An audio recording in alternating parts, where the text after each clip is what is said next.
Hello दोस्तों, स्वागत है आप सभी का आपके अपने YouTube channel white page exam पर। तो दोस्तों मेरा नाम है साजिद और दोस्तों आज फिर मैं हाजिर हूँ आपके सामने एक नई क्लास के साथ।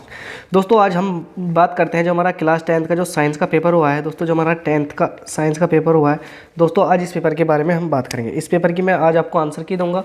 तो इसका जो कोड है वो 824 IJ है। तो दोस्तों आज हम इस पेपर को पूरा का पूरा हल करेंगे। तो दोस्तों वीडियो आगे देखने से पहले जो चैनल पर नए हो चैनल को जरूर सब्सक्राइब कर देना और इस वीडियो को भी अपने दोस्तों तक जरूर शेयर कर देना। तो दोस्तों शुरू करते हैं आज की अपनी क्लास। तो ये दोस्तों यानी 2024 विज्ञान कोड इसका 824 IJ है। वो इस समय 3 घंटे 15 मिनट यानी 3 घंटे पेपर करने के लिए और 15 मिनट शुरू के पेपर पढ़ने के लिए है। ये सारे जो इन्फॉर्मेशन है, जो निर्देश है, ये आप पढ़ सकते हैं कि प्रारंभ के 15 मिनट परीक्षार्थी को प्रश्न पढ़ने के लिए निर्धारित है। प्रश्न पत्र के 2 खंड खंड ए और खंड ब में विभाजित किया गया है। ध्यान रखना कि प्रश्न पत्र 2 खंड में खंड ए और खंड ब में विभाजित किया गया है। खंड ए तथा खंड ब 3 उपभागों में फर्स्ट, सेकंड और थर्ड। यानी उपभाग का मतलब जो हमारी 10th की जो साइंस होती है उसमें फिजिक्स, केमिस्ट्री और बायोलॉजी तीनों का एक साथ पेपर होता था। वो यानी खंड ए ब 3 उपभागों में 1, 2, 3 विभाजित किया गया है। प्रश्न पत्र के खंड ए में बहुविकल्पी प्रश्न है जिसमें सही विकल्प का चयन करके ओ मार्क को बढ़े। नीले अथवा काले बॉल पेन का प्रयोग करें। दोस्तों ये सारी चीज़ आप पढ़ लेंगे। इसके बाद में देखते हैं, सबसे पहले करते हैं खंड ए हल को। खंड ए का हल करते हैं। इसमें उपभाग एक है। तो इसमें बहुविकल्पी प्रश्न है। कह रहा है कि उत्तल दर्पण से प्रतिबिंब सदैव बनता है। यानी जो हमारा उत्तल दर्पण होता है उससे प्रतिबिंब कैसा बनेगा?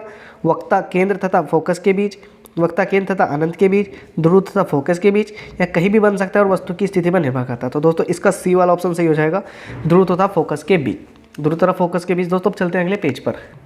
देखिए दोस्तों इसमें प्रश्न नंबर 2 क्या कह रहा है? प्रश्न नंबर 2, जब प्रकाश की किरण एक माध्यम से दूसरे माध्यम में जाने पर अविलंब से दूर हटती है तो वह सघन माध्यम से विरल माध्यम में जाती है, विरल माध्यम में सघन माध्यम में जाती है, कम अपवर्तनांक वाले माध्यम से अधिक अपवर्तनांक वाले माध्यम में जाती है, तो पारदर्शी माध्यम से अपारदर्शी माध्यम में जाती है। तो इसका सी वाला सही हो जाएगा कि कम अपवर्तनांक वाले माध्यम से अधिक अपवर्तनांक वाले माध्यम में जाती है। दोस्तों अगर कोई भी क्वेश्चन का जवाब आपको गलत लगे तो आप मुझे कमेंट करके जरूर बता देना।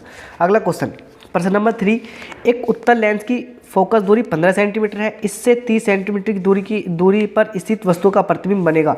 3 सेंटीमीटर पर वस्तु की ओर वास्तविक उल्टा और वस्तु के आकार का, 30 सेंटीमीटर वस्तु के दूसरी ओर वास्तविक उल्टा और वस्तु के आकार का, 15 सेंटीमीटर की दूसरी ओर वास्तविक उल्टा और वस्तु के आकार का, या 15 सेंटीमीटर पर वस्तु की ओर आभासी सीधा और वस्तु के आकार का। तो दोस्तों जो इसमें पहला वाला ऑप्शन सही हो जाएगा कि एक तो उल्टा बनेगा और एक वस्तु के आकार का, उल्टा और वस्तु के आकार का बनेगा और 30 सेंटीमीटर की दूरी पर बनेगा।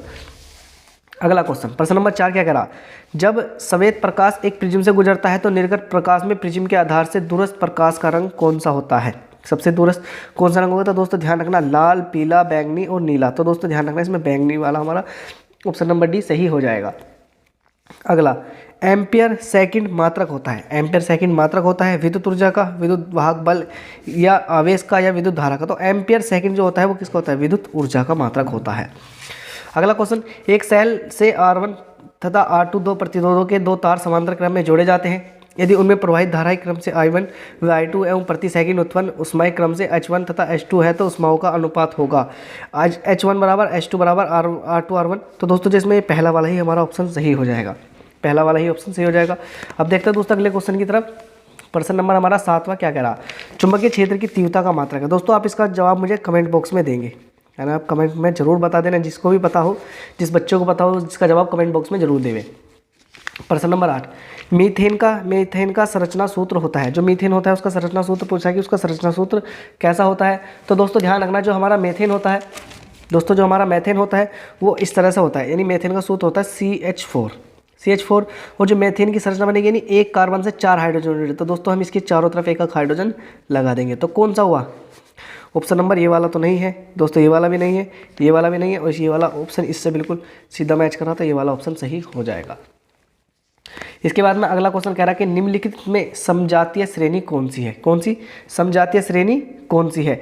तो दोस्तों ध्यान रखना, जो हमारी समजातीय श्रेणी होती है उसका फॉर्मूला मैंने आपको बताया कि जो उसका फॉर्मूला होता है, यानी उसका फॉर्मूला हम नोट करेंगे क्या था? CN क्या है दोस्तों उसका फॉर्मूला?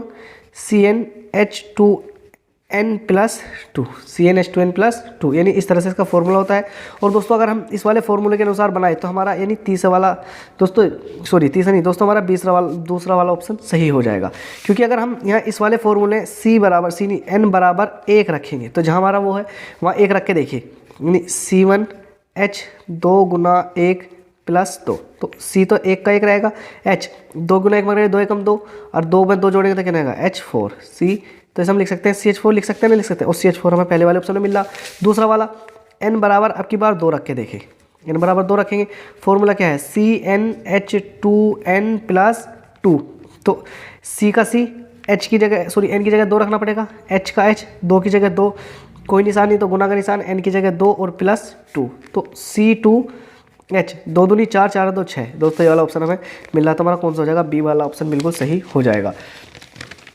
प्रश्न नंबर 10 क्या करा, लेड नाइट्रेट का रासायनिक सूत्र है। लेड नाइट्रेट का रासायनिक सूत्र क्या है, तो दोस्तों लेड नाइट्रेट का जो रासायनिक सूत्र PbNO3 की होल ट्वाइस होता है, या PbO होता है, PbNO2 का स्क्वायर होता है, PbNO2 होता है। तो दोस्तों ध्यान रखना पहला ऑप्शन सही हो जाएगा, PbNO3 की होल ट्वाइस होता है। अगला, शुद्ध जल का pH मान होता है 0, 1, 7 या 14। तो दोस्तों ध्यान रखना शुद्ध जल का pH मान होता है 7। अगला क्वेश्चन, एंटीमनी एक धातु है, अधातु है, उपधातु है या मिश्र धातु है। तो दोस्तों ध्यान रखना एंटीमनी क्या है, एक धातु है। क्या है, एक धातु है। दोस्तों अगर मुझे यानी मैंने किताब में देखा तो दोस्तों ये, अगर इसका जवाब आप मुझे कमेंट बॉक्स में भी बता सकते हैं कि क्या है एंटीमनी क्या है, एक कमेंट बॉक्स में कमेंट कर सकते हैं। अब चलते हैं दोस्तों अगले पेज की तरफ। देखिए दोस्तों प्रश्न नंबर 13, निम्नलिखित समीकरण को पूरा कीजिए। समीकरण को कैसे पूरा करना, यानी हमें दे रखा CH3 COOH प्लस C2H5OH, इसके भी गिरे सांद्र H2SO4 से करा रखी, सांद्र क्या रख रखा H2SO4। तो ध्यान रखना जो सांद्र H2SO4 का जो कार्य होता है वो किसी भी में से, यानी इसमें से जो हमारे अभी उत्पाद है इनमें से क्या करेगा, जल को निकाल देगा। तो दोस्तों अगर मैं एक यहाँ से OH लूँ और यहाँ से H लूँ तो क्या निकल जाएगा, H2 निकल जाएगा, नहीं निकलेगा, H2 निकल गया भाई, एक H एक ऑक्सीजन 2 हाइड्रोजन एक ऑक्सीजन निकल गया। फिर क्या बचा, एक तो हमारा CH3 बचा, तो हम CH3 का ऐसे के लिखेंगे। CH3 के बाद में दोस्तों क्या बच रहा, C डबल बॉन्ड और फिर क्या C2H5। तो ये वाला इस तरह का ऑप्शन कहाँ तक खोज रहा दोस्तों, हमारा तीसरे में है CH3 COO C2H5 वाला ऑप्शन हमारा बन जाएगा। अगला क्वेश्चन प्रश्न नंबर 14, कोशिकीय प्रक्रम में ऊर्जा मुद्रा है। माइटोकॉन्ड्रिया में, ATP में, ग्लूकोज में, पाइरूवेट में। तो दोस्तों ध्यान रखना क्या किस में होती है, ATP में के रूप में होती है। तो कोशिकीय प्रक्रम में ऊर्जा होती है ATP के रूप में। अगला, पित्तरस का स्त्राव होता है, यानी पित्तरस कहाँ से निकलता है, पित्ताशय से, यकृत से, अग्नाशय से या आमाशय से। तो ध्यान रखना जो पित्तरस से कहाँ से निकलता है, यकृत से निकलता है। अगला क्वेश्चन, परागकोश में होते हैं बाह्यदल, अंडाशय, बीजांड या परागकण। तो परागकण परागकोश में होते हैं। अगला क्वेश्चन 17, पत्तियों पर कलियाँ विकसित होती हैं, पुदीने में, आलू में, बायोफिलियम में या इनमें से सभी में। तो ध्यान रखना वो बायोफिलियम में होती है। एक लिंगी फूल का उदाहरण है, पपीते का फूल, गुलाब का फूल, सरसों का फूल या आम का फूल। तो दोस्तों ध्यान रखना वो कौन सा, वो पपीते का फूल होता है। अगला, एक स्वस्थ मनुष्य में सामान्य रक्तदाब होता है, तो 120/80 होता है। कितना, 120/80 होता है। अगला क्वेश्चन दोस्तों देखते हैं क्या कह रहा, देखिए निम्नलिखित में से कौन सा आहार श्रृंखला का निर्माण करता है, यानी एक सही श्रृंखला। तो पहला घास होगी, घास दोस्तों गेहूं भी तो एक तरह से घास का ही काम करते हैं, तो पहला तो हो नहीं सकता। दूसरा, पहला घास होगी, घास को दोस्तों बकरी, और बकरी को क्या खा जाते हैं, मानव। तो दोस्तों ये वाला आहार श्रृंखला का निर्माण है। पहला बकरी को गाय थोड़ी खाएगी दोस्तों, ये भी गलत है। घास को मछली खा लेगी, चलो बहुत सी खा लेती है, लेकिन मछली को बकरी थोड़ी खाती है, नहीं। तो कौन सा वाला, ऑप्शन नंबर बी हमारा सही हो जाएगा। ये वाला हमारा ऑप्शन नंबर सही हो जाएगा। इसके बाद में देखते हैं दोस्तों खंड ब, हम देखते हैं खंड ब जिसमें उपभाग फर्स्ट है, यानी इसमें वर्णनात्मक प्रश्न दे रखे। क्या देखा हमें, वर्णनात्मक प्रश्न दे रखे। एक उत्तल दर्पण से 25 सेंटीमीटर दूर पर एक वस्तु का प्रतिबिंब वस्तु के आकार का आधा बनता है। दर्पण से प्रतिबिंब की दूरी तथा दर्पण की फोकस दूरी ज्ञात करें। दोस्तों अगर आप मुझे कमेंट करेंगे, अगर दोस्तों आप कमेंट बॉक्स में जाते हैं और कमेंट करते हैं कि इन सभी क्वेश्चनों का सोल्यूशन चाहिए, तो दोस्तों मैं आप इसको, अब इन सभी क्वेश्चनों का सोल्यूशन, ये न्यूमेरिकल है, ये भी हमारा न्यूमेरिकल है, ये भी और ये भी, मैं इन सभी का आपको न्यूमेरिकल के, यानी मैं इन्हें सोल्व करके आपको भेज दूँ अगर आप इनका सोल्यूशन चाहते हैं। यानी इसमें अथवा में दे रखा है एक थ्योरी वाला क्वेश्चन, धारावाही चालक के कारण उत्पन्न चुंबकीय क्षेत्र में किन किन कारकों पर निर्भर करता है। चुंबकीय क्षेत्र की दिशा ज्ञात करने के लिए प्रयुक्त नियम को बदलकर नाम लिखकर उसे स्पष्ट कीजिए। दोस्तों ध्यान रखना है फ्लेमिंग के बाएं हाथ वाला नियम लागू होगा। आप क्या नाम लिख रहे हैं, यानी ये क्वेश्चन हमारा थ्योरी वाला था, बाकी हमारे जो 3-4 है न्यूमेरिकल है। अगला क्वेश्चन दोस्तों देखिए, एथेनोइक अम्ल, एथेनोइक अम्ल दोस्तों हम किसे बोलते हैं, यानी CH3COOH को ही बोलते हैं, जिसे हम बोलते हैं एसिटिक अम्ल, इसे एथेनोइक अम्ल बोलते हैं। इसका IUPAC नाम है मैथेनल। क्या कह रहा है दोस्तों, मैथेनल, मैथेनल, मैथेनल दोस्तों जो होता है हमारा HCHO होता है। HCHO का मतलब जिसे हम बोलते हैं क्या, फॉर्मल्डिहाइड। और दोस्तों हम इसे कैसे लिख सकते हैं, CH2O। तो दोस्तों ध्यान रखना क्या था हमारा, HCHO था। अगला क्लोरोप्रोपेन, क्लोरोप्रोपेन का मतलब है दोस्तों क्लोरोप्रोपेन, यानी इस पे एक पे क्लोरो जोड़ना पड़ेगा तो कैसे लिखेंगे, CH3CH2 और हम Cl डाल देंगे तो क्लोरोप्रोपेन, Cl को क्लोरो लिखेंगे, एथ मैथ प्रोप, सबके बीच में सिंगल बॉन्ड है तो क्लोरोप्रोपेन बन जाएगा ना, बन जाएगा। नाइट्रोमेथेन, नाइट्रोमेथेन का मतलब है CH3 आएगा और CH3 के बाद में क्या आएगा, NO2, एक कार्बन है मैथ आएगा और सबके बीच में सिंगल बॉन्ड है एन आएगा और NO2 को नाइट्रो बोल लेंगे, नाइट्रोमेथेन हो जाएगा। आगे देखते हैं दोस्तों क्या कह रहा, विद्युत रासायनिक श्रेणी, विद्युत रासायनिक श्रेणी को स्पष्ट कीजिए और इसके दो अनुप्रयोग लिखिए। मिश्र धातु किसे कहते हैं, कॉपर की दो प्रमुख मिश्र धातु किसे कहते हैं दोस्तों, जब भी यानी दो या दो से अधिक धातु आपस में यानी जब भी दो या दो से अधिक धातु को एक साथ मिलाया जाता है उसे मिश्र धातु कहते हैं। और कॉपर की मिश्र धातु के नाम व उपयोग लिखिए। SCHO और CH3 CH2 के इनके नाम पूछा तो दोस्तों ध्यान रखना, इस पर लिखवा दो एक बार। SCHO तो मैंने अभी आपको बताया कि SCHO हमारा क्या होता है, जैसे हम लिखे HCHO, तो SCHO किसका होता है, SCHO होता है फॉर्मल्डिहाइड, फॉर्मल्डिहाइड का होता है। और ये CH3 CH और CH2। तो दोस्तों ध्यान रखना, इधर से गिनती शुरू करेंगे 1 2 3, तो पहले पे ही दो डबल बॉन्ड आ रहे हैं तो क्या लिखेंगे, इसे लिखेंगे 1। दोस्तों पहले भी हमारे डबल बॉन्ड आ रहे थे, इसे हम क्या लिखेंगे, इसे लिखेंगे दोस्तों 1। 3 कार्बन है, 1 कार्बन 2 कार्बन 3 कार्बन लिखेंगे प्रोप, और यहाँ डबल बॉन्ड है तो क्या आ जाएगा प्रोप इन, यहाँ भी ऐसे भी लिखते हैं प्रोप 1 इन, प्रोप 1 इन भी हम इसे लिख सकते हैं।